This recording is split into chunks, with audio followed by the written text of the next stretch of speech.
Chemical bonding continue பண்றோம். இந்த chemical பாண்டிங்ல oxides of குளோரினை பார்த்தோம். அதனுடைய கண்டினியூஷன் எடுத்துக்கலாம். இப்போ என்ன எடுத்துக்கிறோம்னாக்கா ClO2. இந்த ClO2 என்னன்னு சொல்றோம்னா குளோரின் டை ஆக்சைடு அப்படி சொல்றோம். இந்த ClO2க்கு குளோரின் டை ஆக்சைடு சொல்றோம். இப்போ குளோரினுடைய எலக்ட்ரானிக் கான்ஃபிகரேஷன் பார்க்கலாம். இதுக்கு என்ன சொல்லணும்னா நியான் 3s2 3p5 3d0. இப்போ கிரவுண்ட் ஸ்டேட் பிரகாரம் பார்த்தீங்கன்னா 3sல 2 எலக்ட்ரான்ஸ் இருக்குது, 3pல பார்த்தீங்கன்னா 5 எலக்ட்ரான்ஸ் இருக்குது, 3dல பார்த்தீங்கன்னா எலக்ட்ரான்ஸ் கிடையாது. ஃபர்ஸ்ட் எக்ஸைட்டட் ஸ்டேட்ல பார்த்தீங்கன்னா 3pல இருக்கக்கூடிய ஒரு பேர்ட் ஆஃப் எலக்ட்ரான்ஸ் அன்பேரா மாறிட்டு ஒரு எலக்ட்ரான் 3dக்கு போயிடும். அடுத்து செகண்ட் எக்ஸைட்டட் ஸ்டேட்ல பார்த்தீங்கன்னா இந்த 3pல இருக்கக்கூடிய இன்னொரு பேர் ஆஃப் எலக்ட்ரான்ஸ் அன்பேரா மாறிட்டு அந்த இன்னொரு எலக்ட்ரான் 3dக்கு போயிடும். தேர்ட் எக்ஸைட்டட் ஸ்டேட்ல பார்த்தீங்கன்னா 3sல இருக்கக்கூடிய ஒரு எலக்ட்ரான் 3dக்கு போயிடும். அதனால 3s வந்து அன்பேர்டு எலக்ட்ரானா மாறிடும். சரி, இப்படி நம்ம எழுதிட்டோம். அன்பேர்டு எலக்ட்ரான்ஸை கொடுத்தாச்சு. இப்போ ClO2க்கு போறேன். நான் ClO2 இப்படி எழுதியாச்சு. இப்போ குளோரினுடைய வேலன்சி ஷெல்ல 7 எலக்ட்ரான்ஸ் இருக்குது. அந்த 7 எலக்ட்ரான்ஸ் இப்படி எழுதிட்டோம். இப்போ பாண்டிங்கை கொடுக்க போறோம். இந்த குளோரின் டபுள் பாண்டை ஃபார்ம் பண்ணுது, இந்த குளோரின் டபுள் பாண்டை ஃபார்ம் பண்ணுது. அப்படின்னா இங்க எத்தனை அன்பேர்டு எலக்ட்ரான்ஸ் இருக்குது பாருங்க. இங்க வந்து 4 பாண்ட்ஸ் இருக்குது. 4 பாண்ட்ஸ் வேணும்னா 4 அன்பேர்டு எலக்ட்ரான்ஸ் வேணும். இங்க வந்து 4 பாண்ட்ஸ் இருக்குது. 4 பாண்ட்ஸ் வேணும்னா 4 அன்பேர்டு எலக்ட்ரான்ஸ் இருக்கும். இங்க எங்க 4 அன்பேர்டு எலக்ட்ரான்ஸ் இருக்குது பாருங்க. எந்த எக்ஸைட்டட் ஸ்டேட்ல 4 அன்பேர்டு எலக்ட்ரான்ஸ் இருக்குது பாருங்க. இந்த குளோரினுடைய எந்த எக்ஸைட்டட் ஸ்டேட்லயும் 4 அன்பேர்டு எலக்ட்ரான்ஸ் இல்லாதனால இது போல பாசிபிலிட்டி கிடையாது. குளோரின் டை ஆக்சைடுக்கு இது போல பாசிபிலிட்டியை கொடுக்க கூடாது. அதாவது குளோரின் வந்து இது மாதிரி 4 பாண்ட்ஸை ஃபார்ம் பண்ணாது. ஏன் ஃபார்ம் பண்ணல பாருங்க. இந்த கான்ஃபிகரேஷன்ல பாருங்க, ஏதாவது ஒரு எக்ஸைட்டட் ஸ்டேட்ல இல்ல கிரவுண்ட் ஸ்டேட்ல எங்கேயாவது 4 அன்பேர்டு எலக்ட்ரான்ஸ் இருக்குதா? 4 அன்பேர்டு எலக்ட்ரான்ஸ் இல்லாத போது எப்படி இப்படி கொடுக்க முடியும்? கொடுக்க முடியாது. சரி, அப்போ குளோரின் டை ஆக்சைடை வேற எப்படி கொடுக்குறதுன்ட்டு நம்ம பார்க்கலாம். இப்போ குளோரினுடைய வேலன்சி ஷெல்ல 7 எலக்ட்ரான்ஸ் இருக்குது. அதனால 7 டாட்ஸ் இப்படி பிளேஸ் பண்ணிடுறேன். ஆக்சிஜனுடைய வேலன்சி ஷெல்ல 6 எலக்ட்ரான்ஸ் இருக்குது. அதனால 6 டாட்ஸ் பிளேஸ் பண்ணியாச்சு. இந்த ஆக்சிஜனுக்கு இப்படி பிளேஸ் பண்றோம். இப்போ இங்க என்ன ஆகுதுன்னா இங்க டபுள் பாண்ட் வர மாதிரி எழுதிக்கிறோம். இங்க பாத்தீங்கன்னா இங்க டேட்டிவ் பாண்ட் வர மாதிரி எழுதிக்கிறோம். இந்த சிஎல்க்கு ஆக்சிஜனுக்கு இடையில டபுள் பாண்ட் வர மாதிரி எழுதிறோம். இந்த சிஎல்க்கு ஆக்சிஜனுக்கு இடையில டேட்டிவ் பாண்ட் வர மாதிரி எழுதிறோம். இப்போ பாத்தீங்கன்னா இந்த குளோரின் கிட்ட 3 பாண்ட்ஸ் இருக்குது. அதாவது எப்படி போச்சுனாக்கா இந்த குளோரின் வந்து இந்த எக்ஸைட்டட் ஸ்டேட் 1 எடுத்துக்கலாம். எக்ஸைட்டட் ஸ்டேட் 1 எடுத்துக்கிட்டீங்கன்னு வச்சுக்கோங்க, உங்களுக்கு ஒரு ஐடியா வரும். எக்ஸைட்டட் ஸ்டேட் 1 எடுத்துக்கோங்க. இந்த 2 அன்பேர்டு எலக்ட்ரான்ஸும் இந்த 2 அன்பேர்டு எலக்ட்ரான்ஸும் இந்த ஆக்சிஜனுடைய 2 அன்பேர்டு எலக்ட்ரான்ஸோட டபுள் பாண்டுக்கு போயிருக்குது. இந்த லோன் பேர் வந்து ஆக்சிஜனோட டேட்டிவ் பாண்டிங் போச்சு. அப்போ ஆக்சிஜன் வந்து வேக்கன்ட் ஆர்பிட்டால கொடுத்துச்சு. இப்போ இந்த அன்பேர்டு எலக்ட்ரான் தான் இந்த குளோரின் கிட்ட இங்க இருக்குது. இது வந்து எலக்ட்ரான் பேர், லோன் பேரா அப்படி இருக்குது. சரியா? அப்போ குளோரின் டை ஆக்சைடுக்கு ClO2க்கு இது போல ஸ்ட்ரக்சரை கொடுக்கலாம். அப்போ ClO2ல சிஎல்க்கு ஆக்சிஜனுக்கு இடையில ஒரு டபுள் பாண்ட் இருக்கும், சிஎல்க்கு ஆக்சிஜனுக்கு இடையில ஒரு டேட்டிவ் பாண்ட் இருக்குது அன்ட்டு நம்ம இங்க சொல்லியிருக்கோம். சரி, இப்போ அடுத்து என்ன பார்க்க போறோம்னாக்கா இந்த எக்ஸ்பெரிமெண்டல் அனாலிசிஸ் என்ன சொல்லுதுன்னாக்கா இந்த குளோரின் கிட்ட ஒரே ஒரு லோன் பேர் இருக்குதுன்னு சொல்லுது. இந்த குளோரின் கிட்ட ஒரே ஒரு லோன் பேர் தான் இருக்குது. எப்படின்னு பாத்தீங்கன்னா இந்த அன்பேர்டு எலக்ட்ரான் இந்த பாண்டிங் குள்ள போயிட்டு இந்த பாண்டை ஆட் எலக்ட்ரான் பாண்டா மாத்திக்குது. அந்த அன்பேர்டு எலக்ட்ரான் பாண்டிங்க்கு போயிட்டு ஆட் எலக்ட்ரான் பாண்டா மாறிடுது.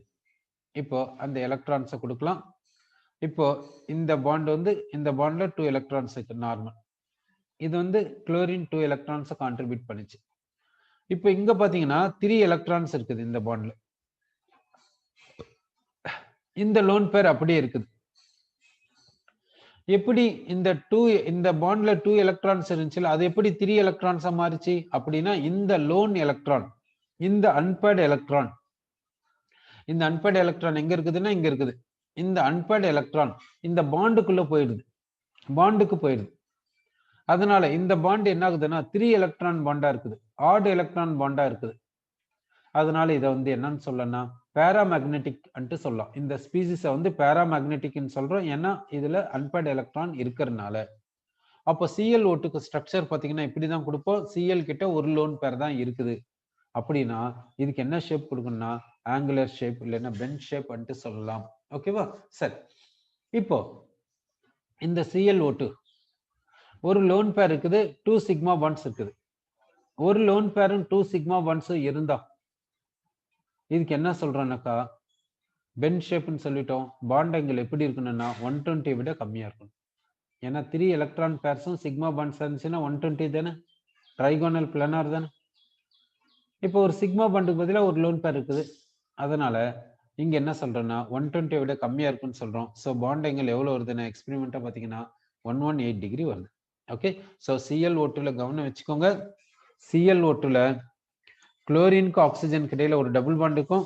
இன்னொரு குளோரின் ஆக்சிஜன் இன்னொரு குளோரினுக்கு ஆக்சிஜனுக்கு இடையில டேட்டிவ் பாண்ட் இருக்கும். இதுல Cl வந்து டோனர்.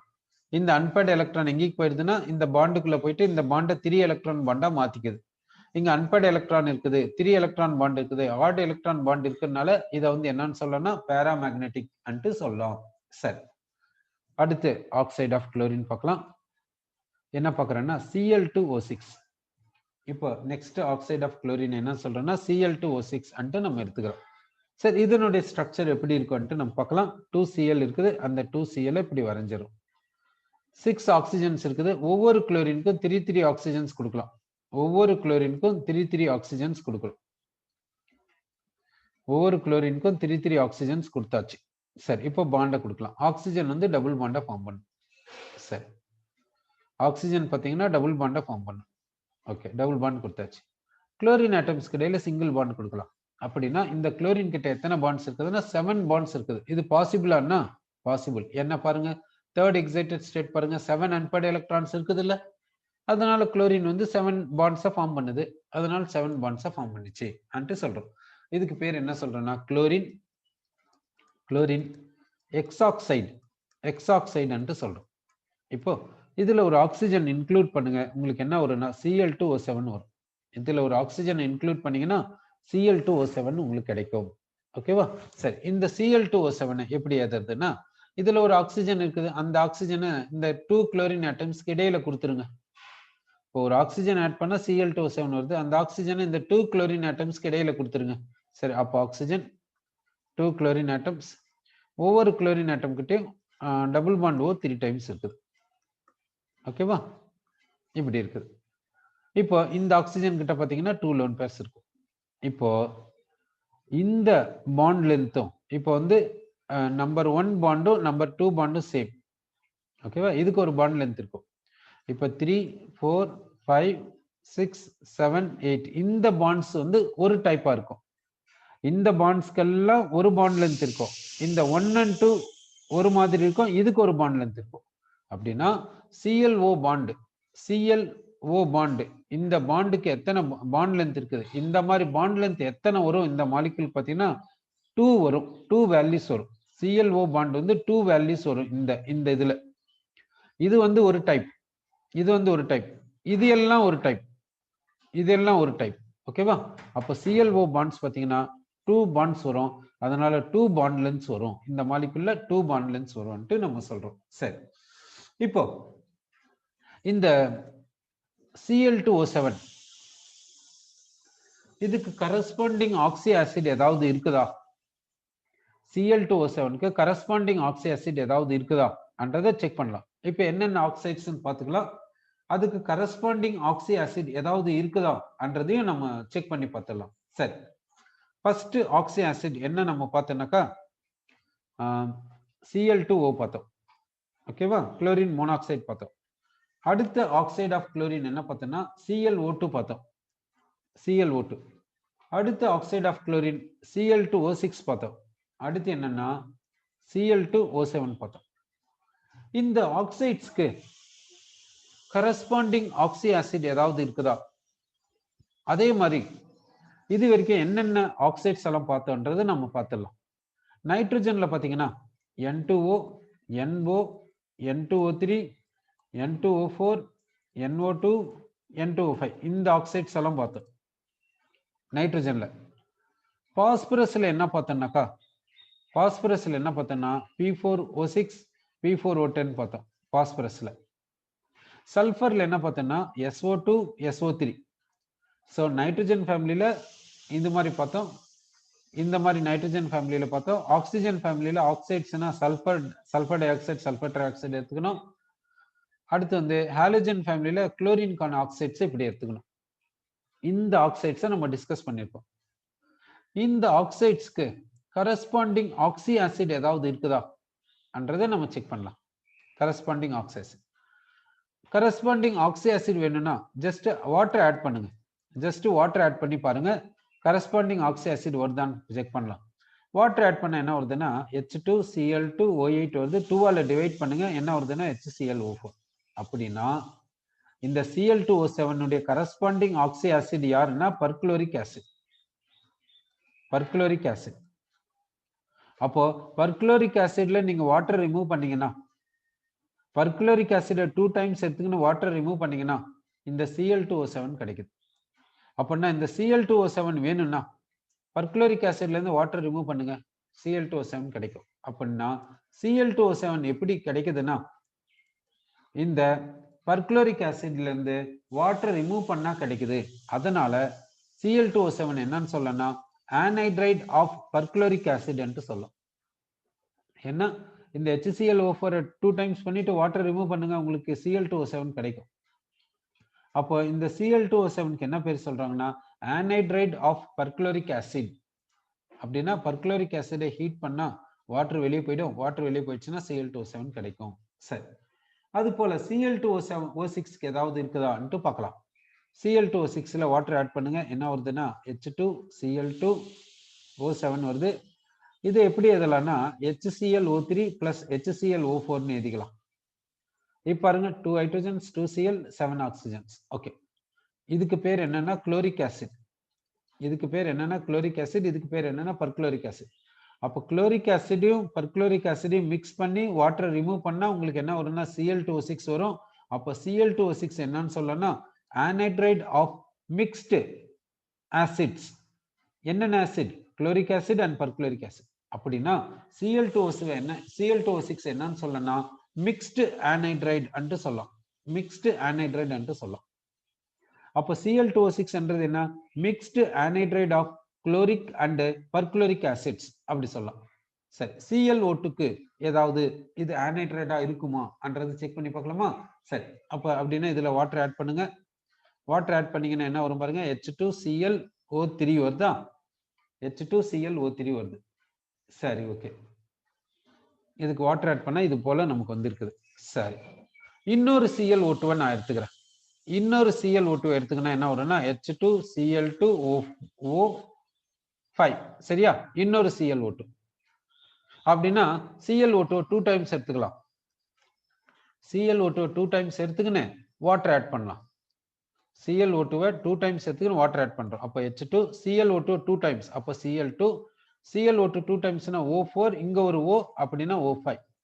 இதை நான் எப்படி எழுத போறேன்னாக்கா HClO2 plus HClO3 அப்படி எழுதிக்கிறேன்.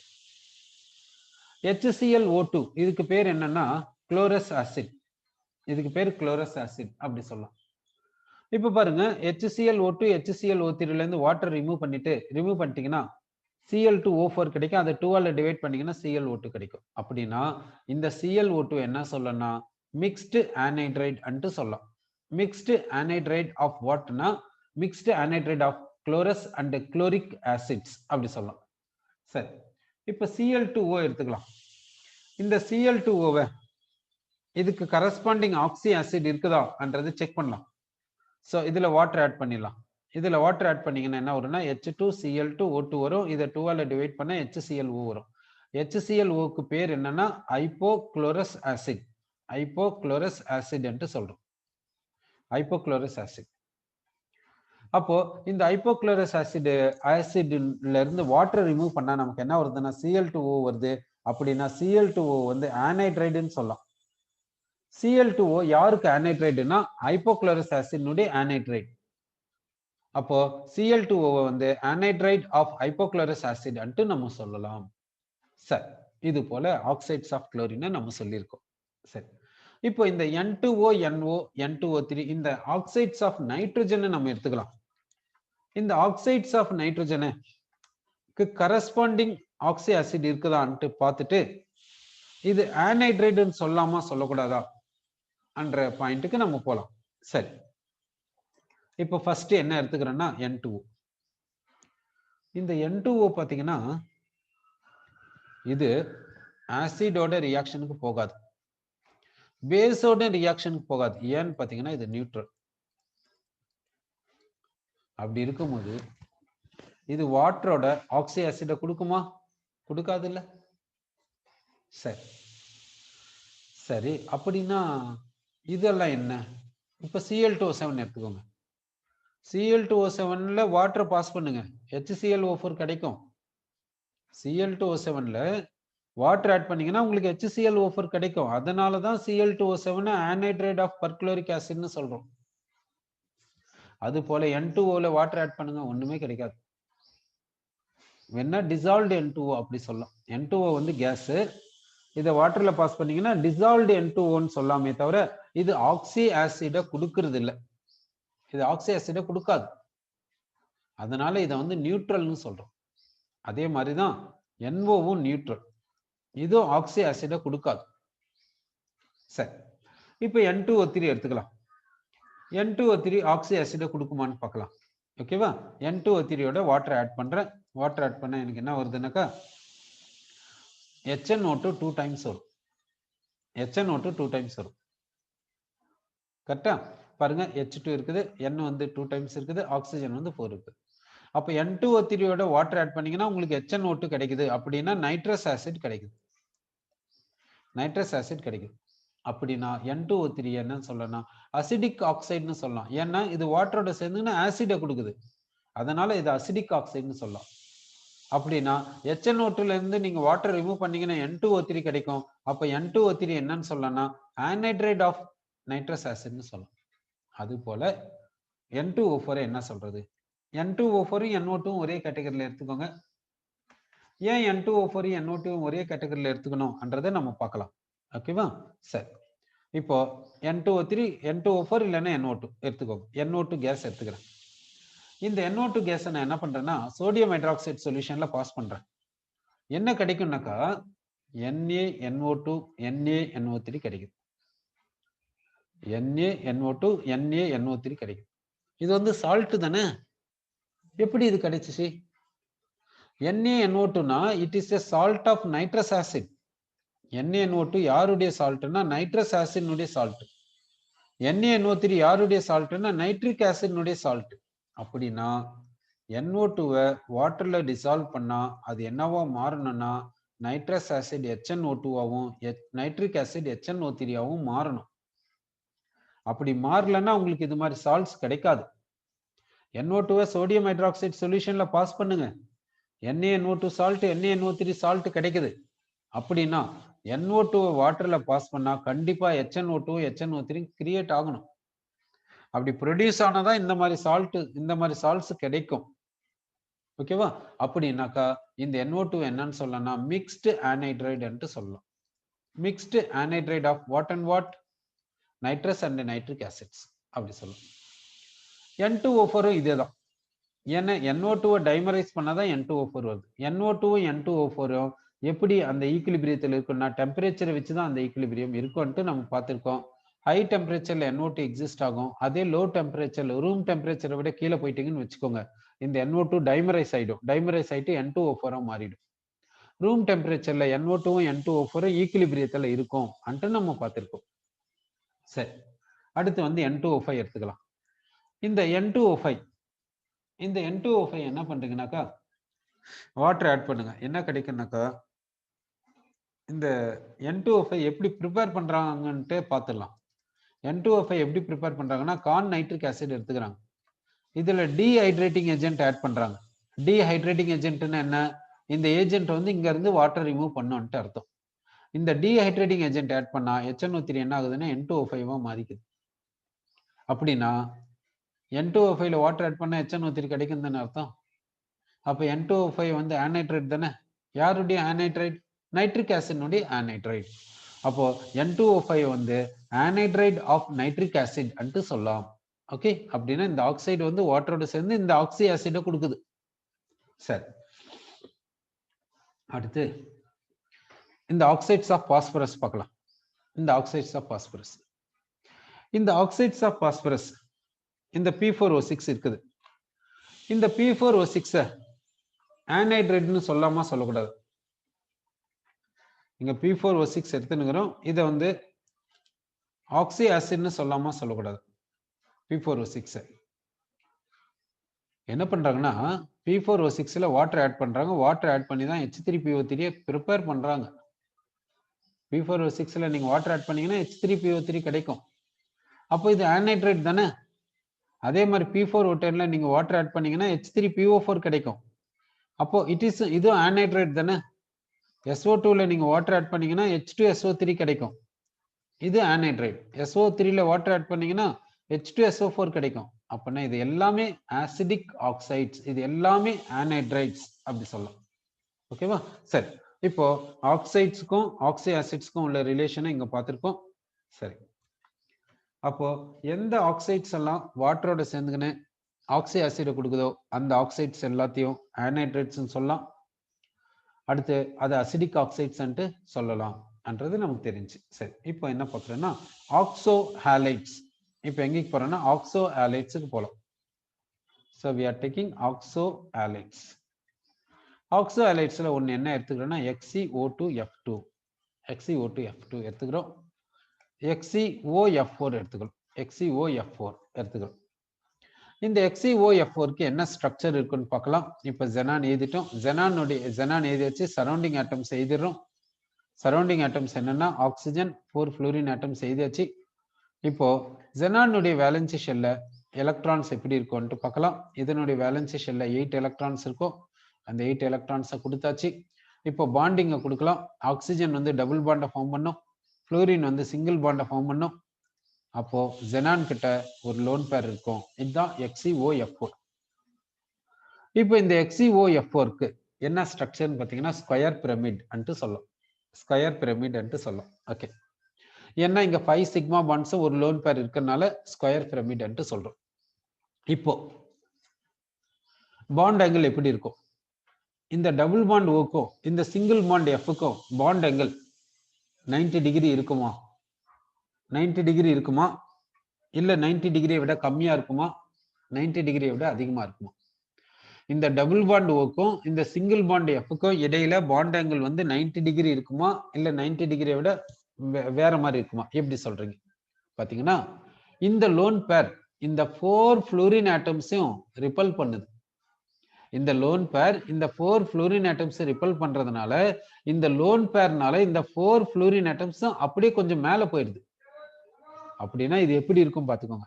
ஃபர்ஸ்ட் லோன் பேர் இருக்கும், அதுக்கு மேல ஜெனான் இருக்கும், அதுக்கு மேல இந்த 4 ஃப்ளூரின் ஆட்டம்ஸ் ஒரு பிளேன்ல இருக்கும், அதுக்கு மேல இந்த டபுள் பாண்ட் ஓ இருக்கும். எப்படி இருக்குது பாத்துக்கிட்டீங்களா? ஓகே, அப்படின்னா இந்த லோன் பேர்னால இந்த 4 ஃப்ளூரின் ஆட்டம்ஸ் அப்படியே கொஞ்சம் மேல போயிடுது, இந்த ஜெனானுடைய பிளேன்ல கிடையாது. அப்போ இந்த டபுள் பாண்ட் ஓக்கும் இந்த சிங்கிள் பாண்டுக்கு இடையில பாண்ட் ஆங்கிள் எப்படி இருக்குன்னா 90 டிகிரியை விட கம்மியா இருக்கும் அன்ட்டு நம்ம சொல்றோம். சரி, இப்போ XeO2F2 பார்க்கலாம். இங்க ஜெனான் இருக்குது, இங்க 2 ஆக்சிஜன்ஸ் இருக்குது, 2 ஃப்ளூரின் ஆட்டம்ஸ் இருக்குது. ஓகே, இப்போ ஜெனானுடைய வேலன்சி ஷெல்ல 8 எலக்ட்ரான்ஸ் இருக்குது நமக்கு தெரியும். அந்த 8 எலக்ட்ரான்ஸை இப்படி டாட்ஸா சொல்றோம். யார் யாருக்கு எத்தனை எலக்ட்ரான்ஸ் வேணுமோ அத்தனை டாட்ஸை இங்க கொடுக்குறோம். இப்போ பாண்டிங்க கொடுக்க போறோம். இப்போ ஃப்ளூரின் வந்து சிங்கிள் பாண்டை தான் ஃபார்ம் பண்ணும், ஆக்சிஜன் வந்து டபுள் பாண்டை ஃபார்ம் பண்ணும். இது வந்து ஒரு லோன் பேர். ஓகேவா? சரி, இப்போ இங்க பாத்தீங்கன்னா XeO2F2ல வந்து எத்தனை சிக்மா பாண்ட்ஸ் இருக்குதுன்னா 4 சிக்மா பாண்ட்ஸ் இருக்குது, ஒரு லோன் பேர் இருக்குது. அப்படின்னா சீசா ஷேப்னு சொல்லணும். சீசா ஷேப் அப்படி சொல்றோம். அடுத்து வந்து பாத்தீங்கன்னாக்கா இங்க இந்த லோன் பேர்னால இந்த 2 ஃப்ளூரின் ஆட்டம்ஸ் அப்படியே பெண்ட் ஆகும். எப்படி பெண்ட் ஆகும்னா இந்த ஃப்ளூரின் இப்படி வரும், ரைட் சைட்ல வந்துடும், இந்த ஃப்ளூரின் கொஞ்சம் ரைட் சைட்ல வந்துடும். அப்போ எத்தனை பாண்ட் ஆங்கிள் இருக்குன்னு பாத்தீங்கன்னா இங்க பாண்ட் ஆங்கிள் எத்தனை பாண்ட் ஆங்கிள் வரும்னு பாத்தீங்கன்னா இது ஒரு பாண்ட் ஆங்கிள், இது ஒரு பாண்ட் ஆங்கிள், அடுத்து இது ஒரு பாண்ட் ஆங்கிள், இது ஒரு bond angle. 3 different bond angles வரும் இந்த XeO2F2ல. ஓகேவா? இதான் ஆக்சோ ஹைலைட்ஸ் இப்படி இருக்குது. அடுத்து வந்து இன்டர் ஹாலோஜன் காம்பவுண்ட்ஸ் இருக்குது. அதனுடைய ஸ்ட்ரக்சர்ஸ் எப்படி இருக்கும் அன்ட்டு நம்ம பார்க்கலாம். Inter halogen compounds. சரி, இன்டர் ஹாலோஜன் காம்பவுண்ட்ஸ்னா நேம்லயே பாருங்க இன்டர் ஹாலோஜன் அன்ட்டு சொல்லியிருக்காங்க. அப்படின்னா ஹாலோஜன் மட்டும்தான் இருக்கும். இந்த காம்பவுண்ட்ல என்ன இருக்குன்னா ஹாலோஜன்ஸ் மட்டும்தான் இருக்கணும். சரி, அதை எடுத்துக்கலாம். இன்டர் ஹாலோஜன்ஸ் என்னென்ன பார்க்கலாம். ஒரு டைப் என்னன்னாக்கா, ஒரு கேட்டகரி என்னன்னாக்கா எக்ஸ் டேஷ், இது ஒரு கேட்டகரி. இன்டர் ஹாலோஜன்ஸ்ல ஒரு கேட்டகரி இப்படி இருக்கும். இப்போ எக்ஸ்ன்றது ஹாலோஜன், எக்ஸ் டேஷும் ஹாலோஜன் தான். ரெண்டுமே ஹாலோஜனா இருக்கிறதுனால தான் இன்டர் ஹாலோஜன் காம்பவுண்ட்ஸ் சொல்றோம். ஓகே, இப்போ இதுல இந்த ரெண்டுமே சேம் ஹாலோஜனா மட்டும் இருக்கக்கூடாது. அதாவது இருந்துச்சுன்னா அது diatomic molecule, chlorine, chlorine, bromine, iodine, அது தெரியும். இப்போ இந்த ரெண்டு ஹாலோஜனும் டிஃபரெண்டா எடுத்துக்கிறோம். இப்போ ரெண்டு ஹாலோஜனும் டிஃபரெண்டானா ஒரு எக்ஸாம்பிள் என்ன சொல்லனா ClF. இப்போ சிஎல்க்கும் எஃப்க்கு இடையில சிங்கிள் பாண்ட் இருக்கும், அதை தவிர வேற வராது. ஃப்ளூரின் வந்து சிங்கிள் பாண்டை தான் ஃபார்ம் பண்ணும். சிங்கிள் பாண்டை விட அதிகமாக ஃப்ளூரின் ஃபார்ம் பண்ணாது. ஓகே, ClF எழுதியாச்சு. அடுத்து என்ன பாசிபிலிட்டினா X-3, அடுத்து X-5, அடுத்து X-7. இப்படிதான் இன்டர் ஹாலஜன் பாசிபிலிட்டி இருக்குது. இப்போ X-3 எடுத்துக்கலாம். இதுக்கு எக்ஸாம்பிள் என்னன்னு சொல்லனாக்கா ICl3 எக்ஸாம்பிள் சொல்றோம்.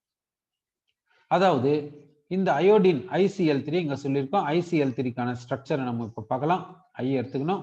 3 குளோரின் ஆட்டம்ஸ் இப்படி கொடுத்துரும். 3 குளோரின் ஆட்டம்ஸ் இப்படி கொடுத்தாச்சு. அயோடின் கிட்ட 2 லோன் பேர்ஸ் கொடுத்துரும். ஓகே, Cl வந்து சிங்கிள் பாண்டை ஃபார்ம் பண்ணியிருக்குது. இப்போ இந்த அயோடினுக்கு சைஸ் பார்த்தீங்கன்னா அதிகமா இருக்கும், Clக்கு சைஸ் பார்த்தீங்கன்னா கம்மியா இருக்கும். அப்போ லார்ஜ் சைஸ் இருக்கிறது சென்ட்ரல் ஆட்டமும், ஸ்மால் சைஸ் இருக்கிறது சரௌண்டிங் ஆட்டமாவும் இருக்கணும். ஓகே, இன்டர் ஹாலஜன் காம்பவுண்ட்ல லார்ஜ் சைஸ் ஹாலஜன் சென்ட்ரல் ஆட்டமாவும், ஸ்மால் சைஸ் ஹாலஜன் சரௌண்டிங் ஆட்டமாவும் இருக்கணும். சரியா? இன்னொரு எக்ஸாம்பிள் என்ன சொல்லணும்னா ClF3 அப்படி சொல்லலாம். அடுத்து இந்த இதுக்கு என்ன சொல்லணும்னா BrFi, இதுக்கு BrFi எக்ஸாம்பிள் சொல்லலாம். BrFi இதுக்கு IF7 அப்படி சொல்லலாம். எக்ஸாம்பிள் IF7, இதுக்கு BrFi, இது போல எக்ஸாம்பிள் சொல்றோம். சரி, ஏன் இன்டர் ஹாலஜன்ல இப்படி இருக்குது? இங்க வந்து X-1, இங்க 3, இங்க 5, இங்க 7 ஆட் நம்பரா போயிருக்குது. ஏன் ஈவன் நம்பரா போல? பாத்தீங்கன்னா ஹாலஜன் எப்படி பாண்ட் ஃபார்ம் பண்ணுனாக்கா, ஹாலஜன் வந்து சிங்கிள் பாண்டை ஃபார்ம் பண்ணும், இல்லைன்னா 3 பாண்ட்ஸ் ஃபார்ம் பண்ணும், இல்லைன்னா 5 பாண்ட்ஸ், இல்லைன்னா 7 பாண்ட்ஸ். ஃப்ளூரின் மட்டும் பாத்தீங்கன்னா இது ஒரு பாண்டை தான் ஃபார்ம் பண்ணும். ஃப்ளூரின் சரி, ஃப்ளூரின் ஒரு பாண்டை தானே ஃபார்ம் பண்ணுன்னு சொன்னோம். ஆனா BF3 எடுத்துக்கோங்க. BF3 பாருங்க. BF3 இப்படி கொடுத்தாச்சு. இங்க என்ன சொன்னோம்? போரான் வந்து எலக்ட்ரான் டெஃபிஷியன்டா இருக்குது, இதனால இது வேக்கன்ட் ஆர்பிட்டால கொடுக்குது. ஃப்ளூரின் வந்து லோன் பேரை இது கான்ட்ரிபியூட் பண்ணி டேட்டிவ் பாண்டை ஃபார்ம் பண்ணிச்சுன்னு சொன்னோம்ல. ஓகே, அப்போ ஏன் இப்படி டேட்டிவ் பாண்ட் ஃபார்ம் பண்ணதுனால இதனுடைய எலக்ட்ரான் டெஃபிஷியன்டி குறையுது, அதனால BF3 இப்படி இருக்கும் தான் நம்ம பார்த்தோம். அப்போ ஃப்ளூரின் வந்து நார்மலா ஒரு பாண்டை ஃபார்ம் பண்ணுது, இப்படி டேட்டிவ் பாண்டை வேணா ஃபார்ம் பண்ணும், இது போல வேணா வரும். ஓகேவா? சரி, நார்மலா பாத்தீங்கன்னா ஒரு பாண்ட். ஓகே, சரி, ரிமைனிங் பாத்தீங்கன்னா குளோரின், புரோமின், அயோடின் எல்லாம் பாத்தீங்கன்னா ஒரு பாண்டை ஃபார்ம் பண்ணும், 3 பாண்ட்ஸ், 5 பாண்ட்ஸ், 7 பாண்ட்ஸ் ஃபார்ம் பண்ணும். ஏன் 1க்கு 3க்கு இடையில 2 இருக்குது, ஏன் 2 பாண்ட்ஸ் ஃபார்ம் பண்ணல? 3க்கும் 5க்கு இடையில 4 இருக்குது, ஏன் 4 பாண்ட்ஸ் ஃபார்ம் பண்ணல என்றதையும் பார்த்துடலாம். இப்போ பாத்தீங்கன்னாக்கா இந்த குளோரினுடைய எலக்ட்ரானிக் கான்ஃபிகரேஷனை எழுதியிருக்கோம். கிரவுண்ட் ஸ்டேட் பிரகாரம் பாத்தீங்கன்னா ஒரு அன்பேர்ட் எலக்ட்ரான் இருக்குது, அதனால ஒரு பாண்டை ஃபார்ம் பண்ணுது. ஃபர்ஸ்ட் எக்ஸைட்டட் ஸ்டேட் பிரகாரம் பாத்தீங்கன்னா 3 அன்பேர்ட் எலக்ட்ரான்ஸ் இருக்குது, அதனால 3 பாண்ட்ஸ் ஃபார்ம் பண்ணுது. ஸோ செகண்ட் எக்ஸைட்டட் ஸ்டேட் பிரகாரம் 5 பாண்ட்ஸ், தேர்ட் எக்ஸைட்டட் ஸ்டேட் பிரகாரம் 7 பாண்ட்ஸ். அதனால தான் ஹாலஜன் இப்படி பாண்ட்ஸை கொடுக்குது அன்ட்டு நம்ம சொல்லியிருக்கோம். சரி, ஓகே. ஸோ இது வரைக்கும் நம்ம என்ன பார்த்தோம்னாக்கா ஸ்ட்ரக்சர்ஸ் ஆஃப் கோவலன்ட் காம்பவுண்ட்ஸை பார்த்துருக்கோம். சரி, அதே மாதிரி structures of coordinate covalent bonds, coordinate covalent compounds எப்படி இருக்கும் என்றதையும் நம்ம பார்க்கலாம். Structures of coordinate covalent compounds. இப்போ வந்து காம்ப்ளெக்ஸஸ் இருக்குது.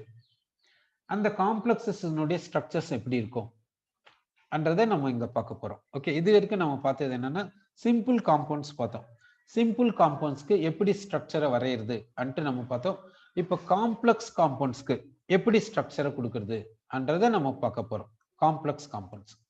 இப்போ காம்ப்ளெக்ஸ் நான் என்ன எடுத்துக்கிறேன்னா COF6 3- எடுத்துக்கிறேன் காம்ப்ளெக்ஸ். இந்த காம்ப்ளெக்ஸுக்கு ஸ்ட்ரக்சர் எப்படி வரையிறது?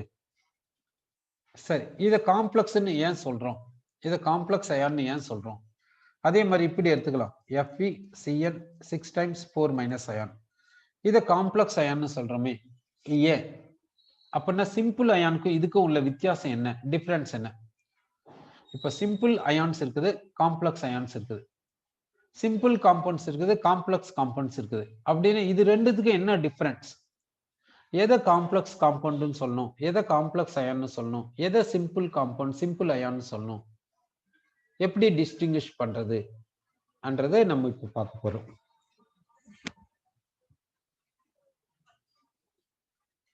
நான் என்ன பண்றேன்னா K2SO4 எடுத்துக்கிறேன். இது வந்து பொட்டாசியம் சல்பேட் சால்ட். இதை வந்து சிம்பிள் சால்ட் நம்ம சொல்றோம். இந்த பொட்டாசியம் சல்பேட் சால்ட் எப்படி இருக்குன்னா இது வந்து கலர்லெஸ்ஸா இருக்கும். இது வந்து கலர்லெஸ். பொட்டாசியம் சல்பேட் சால்ட் எப்படி இருக்குன்னா கலர்லெஸ்ஸா இருக்கு. அடுத்து நான் என்ன எடுத்துக்கிறேன்னா அலுமினியம் சல்பேட் சால்ட் எடுத்துக்கிறேன். அலுமினியம் சல்பேட் சால்ட் எடுத்துக்கிறேன். இதை வாட்டர்ல டிசால்வ் பண்ணிடுறேன். அலுமினியம் சல்பேட் சால்ட்டை வாட்டர்ல டிசால்வ் பண்ணிட்டு இதுல என்னென்ன அயான்ஸ் எல்லாம் இருக்குதுன்ட்டு டெஸ்ட் பண்றேன். டெஸ்ட் பண்ண என்ன கிடைக்குதுன்னா அலுமினியம் அயான்ஸ் இருக்குது, அடுத்து சல்பேட் அயான்ஸ் இருக்குது. இதுல அலுமினியம் சல்பேட் சால்ட்டை வாட்டர்ல டிசால்வ் பண்ணீங்கன்னா உங்களுக்கு என்னென்ன அயான்ஸ் கிடைக்கும்னா அலுமினியம் அயான்ஸ் கிடைக்கும், சல்பேட் அயான்ஸ் கிடைக்கும். சல்பேட் அயான்ன்றது ஆக்சோ ஆனியான். ஆக்சோ ஆனியான்ஸை மட்டும் ஸ்பிளிட் பண்ணிடாதீங்க. ஆக்சோ ஆனியான்ஸில் இருக்கக்கூடிய இந்த எலிமெண்ட்டையும் இந்த சல்ஃபர் எலிமெண்ட்டையும் ஆக்சிஜன் எலிமெண்ட்டையும் தனித்தனியா ஸ்பிளிட் பண்ணக்கூடாது வாட்டர்ல டிசால்வ் பண்ணும்போது, சரியா? ஆனா அலுமினியம் வந்து மெட்டல் அயான், அதனால தனியா ஸ்பிளிட் பண்ணிட்டோம். சரி, இப்போ சப்போஸ் பொட்டாசியம் பர்மாங்கனேட் எடுத்துக்கிறேன். இந்த பொட்டாசியம் பர்மாங்கனேட்டை வாட்டர்ல டிசால்வ் பண்றேன். இப்போ இது அயான்ஸை கொடுக்கும். என்னென்ன அயான்ஸ் கொடுக்கும்? ஒன்னு வந்து K+ அயான்ஸ், இன்னொன்னு வந்து பர்மாங்கனேட் அயான்ஸ். எப்படி நமக்கு இது தெரியும்? எப்படி நம்ம இப்படி கண்டுபிடிக்கிறது? இப்போ பொட்டாசியம் பர்மாங்கனேட் கொடுத்தாங்க, இது ஸ்பிளிட் ஆச்சுன்னா K+ அயான்ஸாவும் பர்மாங்கனேட் அயான்ஸாவும் ஸ்பிளிட் ஆகும்னு சொன்னோமே, இது எப்படி நமக்கு தெரியுது அப்படின்னா இந்த பொட்டாசியம் பர்மாங்கனேட் கொடுத்துருக்காங்க. இது என்ன? சால்ட். இந்த சால்ட் வேணும்னா நம்ம என்ன பண்ணோம், ஆசிடையும் பேஸையும் ரியாக்ட் பண்ண வைக்கணும். இப்போ இதனுடைய கரஸ்பாண்டிங் ஆசிட் என்ன, இதனுடைய கரஸ்பாண்டிங் பேஸ் என்ன, எப்படி நம்ம சொல்றது? இங்க என்ன கொடுத்திருக்காங்க? Alkali metal.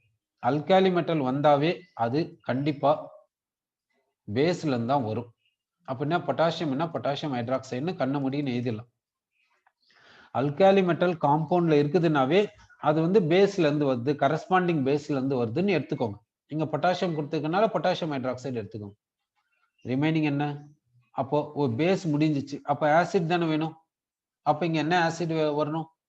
இங்க மேங்கனீஸ் இருக்குது, ஆக்சிஜன் இருக்குது, என்ன ஆசிட் இருக்கும்? என்ன ஆக்சி ஆசிட் நம்ம டிஸ்கஸ் பண்ணிக்கோ, பர்மாங்கனிக் ஆசிட் நம்ம டிஸ்கஸ் பண்ணிக்கோ, HMnO4. அப்போ இந்த பர்மாங்கனிக் ஆசிட்ன்றது ஆக்சி ஆசிட்னு நம்ம பார்த்திருக்கோம். அப்படின்னா இந்த ஆக்சி ஆசிட்னுடைய ஆக்சோ ஆனியான் என்ன? MnO4-. ஆக்சோ ஆனியானை மட்டும் ஸ்பிளிட் பண்ணக்கூடாது. ஆக்சோ ஆனியானை மட்டும் ஸ்பிளிட் பண்ணக்கூடாது. அப்படின்னா இந்த பொட்டாசியம் பர்மாங்கனேட் எப்படி ஸ்பிளிட் பண்ணனா பொட்டாசியம் அயானாவும் பர்மாங்கனேட் அயானாவும் தான் ஸ்பிளிட் பண்ணும். பர்மாங்கனேட் அயான்ல மேங்கனீஸ் தனியாவும் ஆக்சிஜன் தனியாவும் ஸ்பிளிட் பண்ணலாம்னா பண்ணக்கூடாது. ஏன்னா ஆக்வஸ் சொல்யூஷன்ல ஆக்சைடு எக்ஸிஸ்ட் ஆகாது. ஆக்வஸ் சொல்யூஷன்ல ஆக்சைடு எக்ஸிஸ்ட் ஆகாது. கரெக்டா? ஏன்னா ஆக்சைடு வந்து ஸ்ட்ராங் பேஸ். சரி, எப்படி ஆக்வஸ் சொல்யூஷன்ல ஆக்சைடு எக்ஸிஸ்ட் ஆகாதுன்னு சொல்றீங்க? சரி, அதுக்கு எக்ஸாம்பிள் பார்க்கலாம். இப்போ என்ன பண்றேன்னா நான் சோடியம் ஆக்சைடு எடுத்துக்கிறேன். சோடியம் ஆக்சைடு எடுத்துக்கிறேன். அதுக்கு ஃபார்முலா Na2. இதை வாட்டர்ல டிசால்வ் பண்றேன். ஜெனரலா என்ன எக்ஸ்பெக்ட் பண்ணுவோம்? சொல்யூஷன் கிடைக்குது. என்ன சொல்யூஷன்னா Na2O சொல்யூஷன் கிடைக்குதுன்னு அப்படி எக்ஸ்பெக்ட் பண்ணுவோம். ஆனா Na2O சொல்யூஷன் கிடைக்காது. இந்த மாதிரி சொல்யூஷன் கிடைக்காது. Na2O வாட்டர்ல டிசால்வ் பண்ணீங்கன்னா Na2O aqueous சொல்யூஷன் கிடைக்காது. எந்த மெட்டல் ஆக்சைடு வேணாலும் எடுத்துக்கோங்க, எந்த மெட்டல் ஆக்சைடு வேணாலும் எடுத்துக்கோங்க, அதை வாட்டர்ல டிசால்வ் பண்ணுங்க. aqueous solution of metal oxide மட்டும் கிடைக்கவே கிடைக்காது. அதே போல எந்த நான் மெட்டல் ஆக்சைடு வேணாலும் எடுத்துக்கோங்க, எந்த நான் மெட்டல் ஆக்சைடு வேணாலும் எடுத்துக்கோங்க, வாட்டர்ல டிசால்வ் பண்ணுங்க. நான் மெட்டல் ஆக்சைடு aqueous சொல்யூஷன் அன்ட்டு கிடைக்கவே கிடைக்காது. இதுல எக்ஸப்ஷன் வேணா இருக்குது. எக்ஸப்ஷன் என்னன்னா carbon monoxide, nitrous oxide, nitric oxide exception. இந்த கேட்டகரியில எக்ஸப்ஷன் என்னன்னு பாத்தீங்கன்னாக்கா கார்பன் மோனாக்சைடு. கார்பன் மோனாக்சைடு வாட்டர்ல டிசால்வ் பண்ணீங்கன்னா அது கார்பன் மோனாக்சைடா தான் இருக்கும். டிசால்வ்டு கார்பன் மோனாக்சைடா வேணா மாறும். நைட்ரஸ் ஆக்சைடை வாட்டர்ல டிசால்வ் பண்ணீங்கன்னா டிசால்வ்டு நைட்ரஸ் ஆக்சைடா இருக்கும். நைட்ரிக் ஆக்சைடை வாட்டர்ல டிசால்வ் பண்ணீங்கன்னா டிசால்வ்டு நைட்ரிக் ஆக்சைடா தான் இருக்குமே தவிர அது அயான்ஸா ஸ்பிளிட் ஆகாது. இது மூணுமே என்னன்னா நியூட்ரல் ஆக்சைட்ஸ். இந்த மூணுமே நியூட்ரல் ஆக்சைட்ஸ். இந்த மூணுத்தையும் வாட்டர்ல டிசால்வ் பண்ணீங்கன்னா அப்படியே டிசால்வ்டு ஸ்டேட்ல இருக்கும். ஆனா அயான்ஸா ஸ்பிளிட் ஆகாது, வேற மாதிரி மாறாது. மற்ற நான் மெட்டல் ஆக்சைட்ஸை வாட்டர்ல டிசால்வ் பண்ணீங்கன்னா அது aqueous சொல்யூஷன் ஆஃப் நான் மெட்டல் ஆக்சைடா இருக்காது. ஜென்ரலா நான் மெட்டல் ஆக்சைட்ஸை வாட்டர்ல டிசால்வ் பண்ணா அது ஆசிடா மாறிடும். என்ன ஆசிட்? ஆக்சி ஆசிடா மாறிடும். சப்போஸ் சல்பர் ட்ரை ஆக்சைடு வாட்டர்ல டிசால்வ் பண்ணா சல்பூரிக் ஆசிடா மாறிடும். அது போல மெட்டல் ஆக்சைட்ஸை வாட்டர்ல டிசால்வ் பண்ணா ஜென்ரலா அது பேஸா மாறிடும். அது போல சோடியம் ஆக்சைடை வாட்டர்ல டிசால்வ் பண்ணா அது என்னவா மாறுனா சோடியம் ஹைட்ராக்சைடு aqueous சொல்யூஷனா மாறிடும். இப்ப சொல்லுங்க, எந்த ஒரு ஆக்சைடை நீங்க வாட்டர்ல டிசால்வ் பண்ணுங்க, அது ஆக்சிஜன் தனியாகவும் கரஸ்பாண்டிங் கேட்டியானாவும் மட்டும் ஸ்பிளிட் ஆகவே ஆகாது. இப்ப சோடியம் ஆக்சைடை வாட்டர்ல டிசால்வ் பண்ணா உங்களுக்கு Na plus aqueous ions, Na plus aqueous ions, oxide aqueous ions கிடைக்குமான்னா கண்டிப்பா கிடைக்காது. இது போல கிடைக்கவே கிடைக்காது. எந்த ஒரு மெட்டல் ஆக்சைடு வேணாலும் வாட்டர்ல டிசால்வ் பண்ணுங்க, டிசால்வ் பண்ணீங்கன்னா ஆக்சைடு வாட்டர்ல இருக்குமான்னா, அதாவது O2 மைனஸ் aqueous சொல்யூஷன் கிடைக்குமான்னா கிடைக்கவே கிடைக்காது. அதே மாதிரி எந்த ஒரு நான் மெட்டல் ஆக்சைடு வேணாலும் வாட்டர்ல டிசால்வ் பண்ணுங்க, oxide ion aqueous solution O2 minus aqueous solution கிடைக்குமான்னு கிடைக்காது. ஆக்சைடுக்கு மட்டும்தான் இப்படி.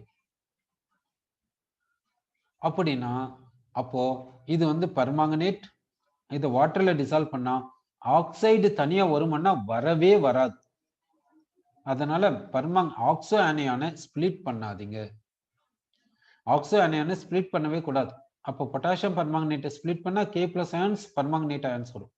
அது போல அலுமினியம் சல்பேட்டை வாட்டர்ல டிசால்வ் பண்ணீங்கன்னா அலுமினியம் அயான்ஸ் சல்பேட் அயான்ஸ் தான் வரும். சல்பர் தனியா ஆக்சிஜன் தனியா ஸ்பிளிட் ஆகாது, ஜஸ்ட் வாட்டர்ல டிசால்வ் பண்ண. பொட்டாசியம் சல்பேட்டை வாட்டர்ல டிசால்வ் பண்ண என்ன வரும்னா K பிளஸ் அயான்ஸ் கிடைக்கும், சல்பேட் அயான்ஸ் கிடைக்கும். சல்பேட் அயான்ஸ் கிடைக்கும். சல்பேட் அயான்ஸ் ஸ்பிளிட் ஆயிட்டு சல்பர் தனியா ஆக்சிஜன் தனியா மாறாது. அதே மாதிரி நான் ஒரு மெட்டல் நைட்ரேட் எடுத்துக்கிறேன், குப்ரிக் நைட்ரேட் எடுத்துக்கிறேன். இந்த குப்ரிக் நைட்ரேட்டை நான் வாட்டர்ல டிசால்வ் பண்ண என்னென்ன அயான்ஸ் வரும்னா குப்ரிக் அயான்ஸ் கிடைக்கும், அடுத்து நைட்ரேட் அயான்ஸ் கிடைக்கும். இந்த நைட்ரேட் வந்து ஆக்சோ அனியான். ஏன்னா இதனுடைய கரஸ்பாண்டிங் ஆக்சி ஆசிட் என்னன்னா நைட்ரிக் ஆசிட். இது நைட்ரிக் ஆசிட்ல இருந்து வந்துச்சு. இந்த ஆக்சோ அனியானை மொத்தம் ஸ்பிளிட் பண்ணிடக்கூடாது, நைட்ரஜன் தனியா ஆக்சிஜன் தனியா ஸ்பிளிட் பண்ணக்கூடாது. சரி, அப்படி என்னும்போது வாட்டர் மொத்தம் எப்படி ஸ்பிளிட் பண்ணீங்க நீங்க கேட்கலாம். வாட்டர் எப்படி ஸ்பிளிட் பண்றோம்? H பிளஸ் OH மைனஸ் தான் ஸ்பிளிட் பண்றோம்.